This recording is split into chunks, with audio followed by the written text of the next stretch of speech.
Kining atong batasan nga mga Pilipino, usa kuno sa admirable kaayo kaning atong hospitality, pagka maabi-abihon. Labi na gyud kuno sa taga Bohol. Congratulations taga Bohol. Nga madto tag Bohol kanang ting pistas Mayo, pulos man jud kuno na naay pista ang kada adlaw, di gid ta magutman. Nasay uban mawasad kuno'y kaon kay inigadtos pikas balay tungod sa pagka maabi-abihon sa pikas balay, dado na sa pikas balay, di pa gani kakaon, dado na sa pikas balay, hanto na lang kuno nga wa gyud hinuon kakaon. Mga kuan ra na mga joke-joke ba. Pero kaning hospitality nindot kayo ni nga batasan. Nya tungod anang atong pagka-hospitable, usa na ni ana kana gyung pagpakaon sa atong bisita. Sige pakaon niya hangtod magkapuliki ta pila pa lang gani ka adlaw o pila ka oras nga umaabot na ang imong expected nga bisita, labi na gyud kun ang imong bisita nga gi-expect medyo taas-taas o dignidad sama anang pari, mayor, ano, awa na mga pila pa lang ka adlaw busy na kay kana. Gilingya imong tupad ina hospitable ba ka? Na maabi-abihon ka? Manglimpyo na ka, palit og mga pagkaon. Bisan gani o kanang pari, na ako'y misa pananglitan sa usa ka kapilya. O ana, mangutana na unsay hilig kanon ni Father. O ana, unsa may gusto niyang kanon, kay mo yamong andamon. Niya kung mo overnight, sad, asa man siya gusto mo higda. O ana, hospitality. Kana mga nindot na, pero niingon si Jesus, ni-emphasize siya sa dihang si Marta mura nasuko sa iyang manghod. Kaya iyang manghod mura magdili hospitable kay nagsige ra magpaminaw ni Jesus. Galingkod raman niya si Marta dito, kapuliki naman siya andam, pagkaon, panghugas dito. Si Maria nga lingkod ra, naminaw ni Jesus. Ingos Marta, sa man kang di man ko nimo patabangan sa akong manghod, wa ka kakita nga porti na akong bisiha diri. Si Jesus niingon siya, Marta, usa ra ka butang ang gikinahanglan, porti nimong balakaha, porti nimong bisiha sa daghang mga butang nga imong giatiman, usa ra ka butang ang gikinahanglan. Kibaw ba mo unsa ning usa ka butang nga giingon ni Jesus? Kibaw mo? Uy. Wa mo kibaw no? Ako asa ko kibaw gyud. Di gyud kay klaro ning akong nahibaw-an. Pero kung atong pamalandungan ang bisan gani ang unang pagbasa hangtod ang kanini ang tubag nato sa Salmo, murag kining usa ka butang nga gipasabot ni Jesus, kana bang masuod gid tas Ginoo, mahimo gid tang kana bang usa ngadto niya. Kanang hospitality makapasuod man na nato kanang atong pagpakaon sa bisita, pero ang mas makasuod gid nato sa bisita kani yung conversation, kani bang pagpakig-istorya. Labiaw na gyud kung Ginoo mo'y atong gustong suoron, kinahanglan kitang maminaw maayo niya. Kay ang iyang pulong maunay makapasuod nato niya. Sa laing bahin sa gospel, labi na gyud ang gospel ni John chapter 15, niingon si Kristo, ako ang punuan sa paras o kamo ang akong mga sanga. Ang sanga nga magpabilin sa punuan, di gyud malaya, makapamunga pagyug daghan. Apan kun ang sanga mahimuwag sa punuan, malaya na ni siya. Yan ingon din siya, pabilin kamo dinhi kanako, kung paminawon og tumano ninyo ang akong mga pulong, magpabilin kamo kanako. Kini di ang pagpaminaw makapasuod din natos Ginoo. Mao ginay labing nindot nga buhat gilingay mong tupad na kusog ka maminaw sa Ginoo. Kusog ka maminaw. Kita ra ba kasagaran? Kita mao'y gusto nga paminawon sa Ginoo. Gani mura patag masuko kung di ta kunuhay paminawon. Lord, nganong wa man gyud ka motubag sa akong pag-ampo? Itawag na natog answered prayers or unanswered prayers. Dugay na kung nag-ampo, wa gyud ko nimo tubaga. Ingon sa Ginoo, basin baya sa sige na kong tubag, wa sa ko nimo paminawa. Bihay man rin na sayop ani nga ang Ginoo dugay mo tubag o kita mo oy dili gustong maminaw sa tubag sa Ginoo. Hay may kuana na kana bang murabag ang atong giampo dili mo abot nato. Hay may problema ana, wa ta tubagas Ginoo o kitay wa maminaw sa tubag sa Ginoo. Kitay wa maminaw siyang tubag because God answers every prayer immediately. Dili siya parehas nato nga unya-unya o nato ang atong isig katao. Ang asawa pangutan-os ba na ini kagabi motubag ikaugma pas buntag. Ana, dugay kay motubag. Mo text pagani ko pamalit na mog slot. Ato pa nang iwali din dugay kay motubag next year pa mo palit og slot. Stilan ka dugay yung motubag. Basta tao. Pero Ginoo, sulti nimo tubag day na siya ngano man. Naa na siya sa atong kasing-kasing. Matod pagay niya, wap agani nimo malitok ang imong pag-ampo na hibaw-an na nako. Naa pa na sa imong kasing-kasing, naa pa na sa imong hunahuna, nahibaw nako ana. Muna giingon sa atong salmo, nakaila ka kaayo kanako bisan sa akong dugukan, bisag didto pa ko sa tiyan sa akong inahan, nailhan ako nimo. Nya di na hinon siya motubag. Mao na ang problema di ay dili ta maminaw. Mo nang niingon si Jesus, si Maria nakapili sa labing maayong butang. Ug unsa may iyang napilian nga sa akong pagdawat ni Jesus sa akong kinabuhi, maminaw ko niya. Ang una na kong buhaton, maminaw ko niya. Nya inig paminaw nato mga igsoon, mausab ang atong kinabuhi. Kay ang isultis Ginoo nato lahi kaysa atong mga plano. Oftentimes lahi, pero igo kayo sa pagbuhat nga mabungahon o mapuslano ng atong kinabuhi. Muna si Maria, ang mahal nga Birhen Maria, kusog man kaayong maminaw sa Ginoo, nausab gyud ang iyang kinabuhi. Imbis dalaga siya, virgin siya, nanganak. Virgin, nanganak, namabdos, nanganak. Nilingay mong tupad. Inakatong virgin pa ka, nanganak na ka. Oy, karon daghan na kayong dili virgin. Nya, wa lang yapoy anak. Ngano man, nagpills man. Nagkundo man. Ngano man, nganong nagkundo man, nganong nagpills, nganong nagpalaygit man, nganong nagpaayudi man. Tungod kay di sila gustong maminaw sa Ginoo nga nag-ingon, mauni ang imong gidaghanon sa anak. Sila mo'y gustong moingon, Lord, kiniray akong anak, duha ra gyud, usa ra gyud, pero magsigi kog himo anang sexual activity kay lami man na, pero di ko gustong manganak.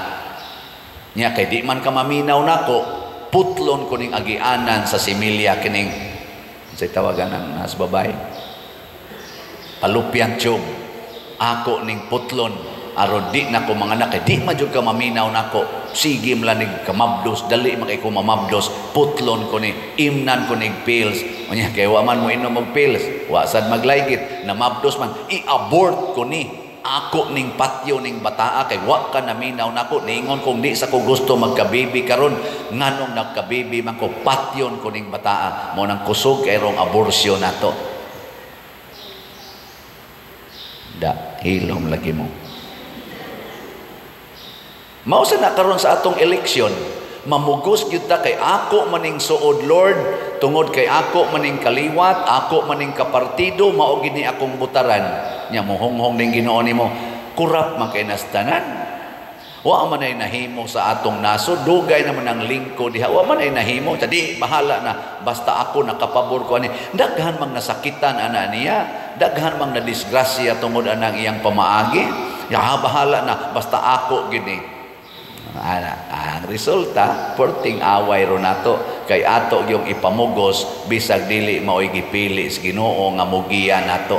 Mao na kitang mga pumipili, apil na sad kaning mga kandidato nato karon, last day ra baron sa ilang filing sa midterm election kuno nato, national ug local. Iampo nato nga kini untang tanan mga politicians o kitang mga pumipili maminaw tatas Ginoo.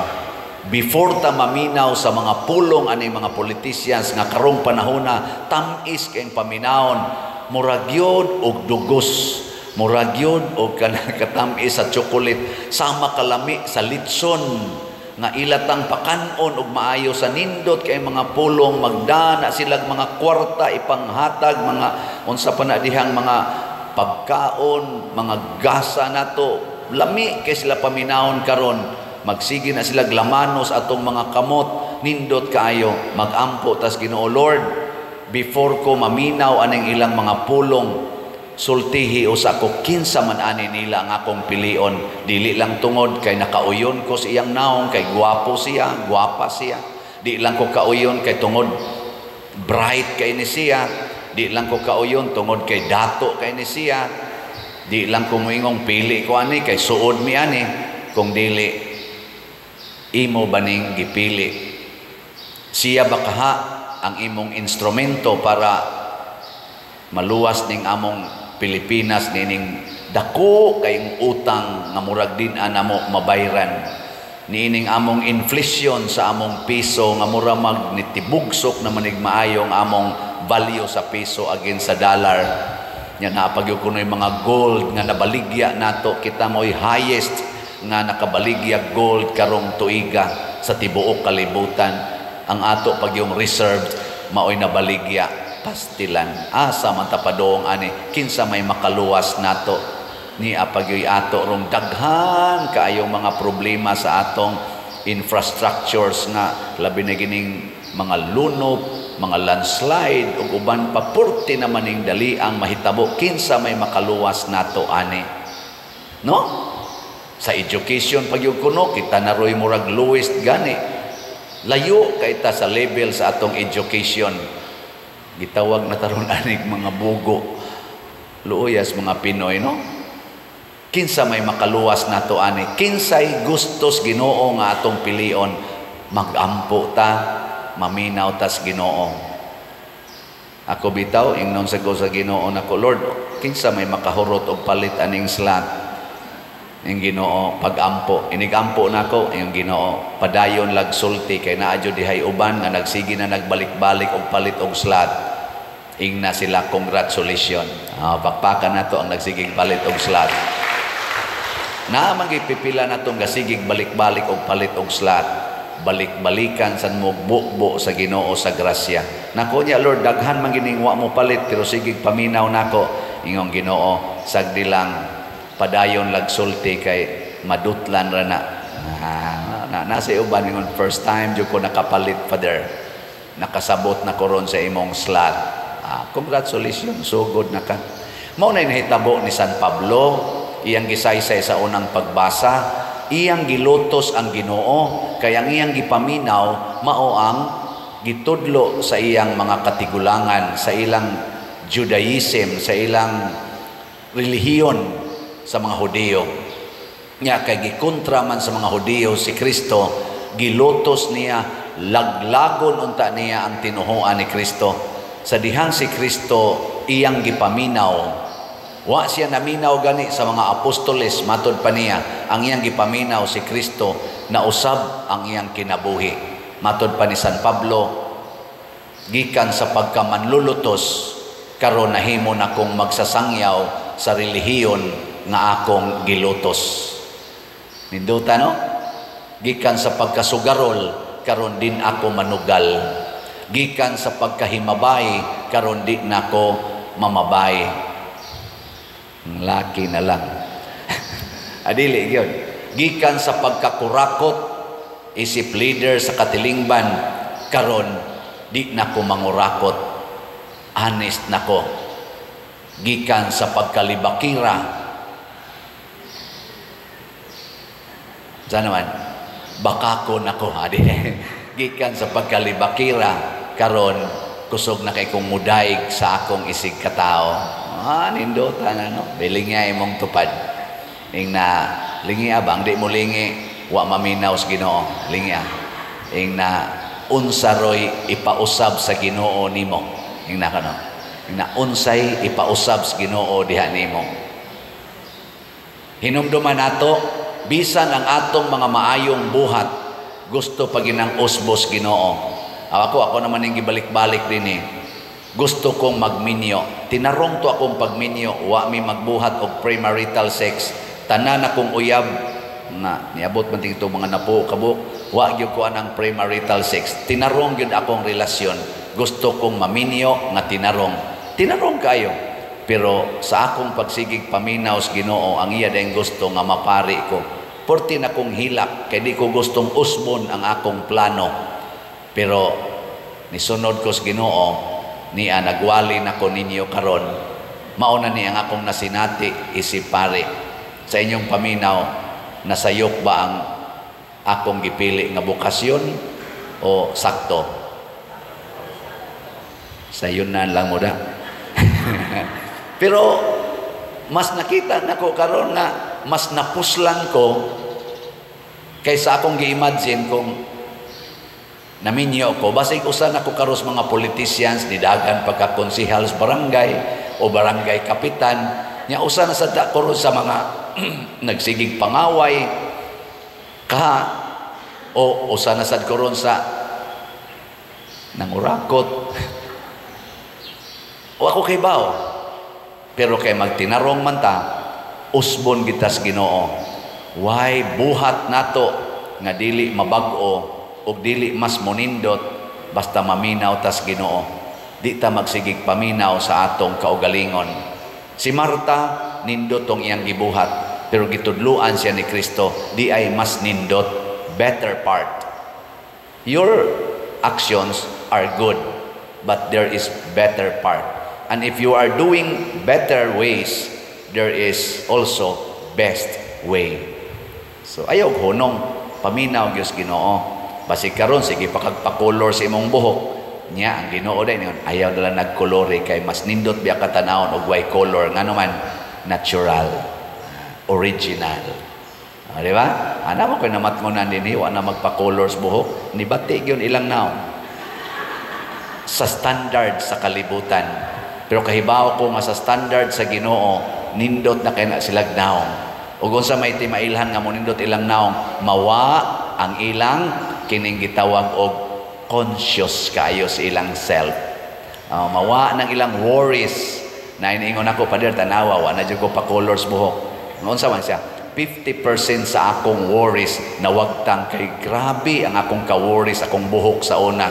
Karon nawa na gyud nako nya kanang imong kilay mura lagi gilarutan pa na siya. Sa sunod pader ako ning kuha na ko makuha na gyud nag 60% ang imong worries.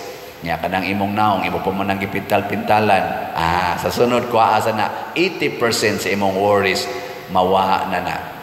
Ingon 20% unsa naman na hadlok pa man ka mamatay. So kuha asa na 100% wa na kay worries. Wa man mo moto sige na.